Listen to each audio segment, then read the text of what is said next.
पाठ 3 आत्माएं और शैतान। सत्य, जे भी परमेश्वर के काम करेला शैतान ओकरा के परेशान पहुंचावेला। बाइबल पद मत्ती अध्याय 25 का 41वां पद।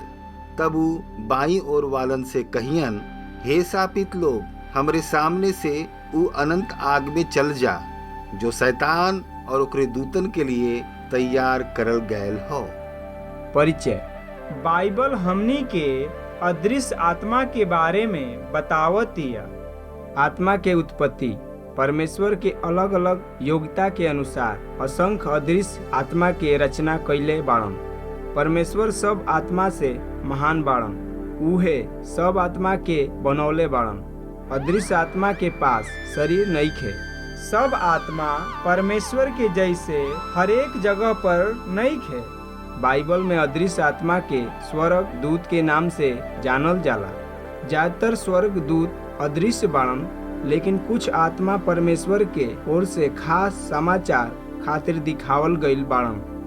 आत्मा के उद्देश्य। परमेश्वर ई सब दूतन के रचना आपन सेवा और आराधना के खातिर कइले बाड़न।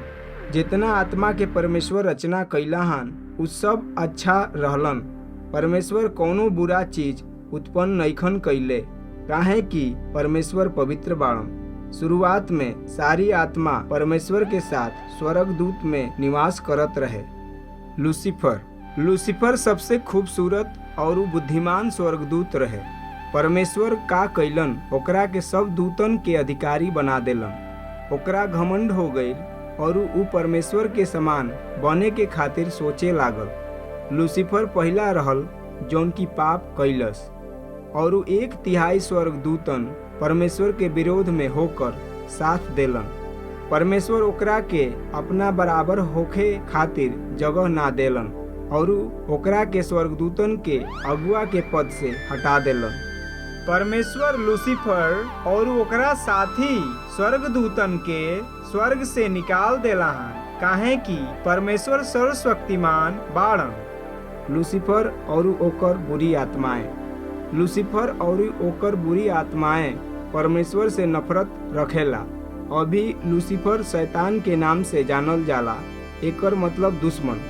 शैतान के मानने वाले आत्मा के बुरी आत्मा कहल जाला। शैतान और ओकर बुरी आत्मा हमेशा परमेश्वर के काम में बाधा पहुंचावेला। आग के झील। परमेश्वर शैतान और बुरी आत्मा खातिर एक कठोर सजा के जगह तैयार कइले। उ जगह के आग के झील कहल जाला। जो कोई भी परमेश्वर के विरोध करेला परमेश्वर ओकरा के सजा देलन। परमेश्वर सर्वशक्तिमान बाड़न और जो कोई भी उनकर विरोध में बा ओकरा सजा मिली। पूछें, हमनी का परमेश्वर के बारे में का सिखत बानी जा? हमनी के मनुष्य के बारे में का सिखत बानी जा? का कौनो पाप बा जेकरा से बचे के बा? कौनो आज्ञा पालन करे के खातिर बा या कौनो उदाहरण बा जेकरा के पालन करे के चाही? जौन भी आप परमेश्वर के वचन से सीखनी है ओकरा के दूसरों से भी बताएं।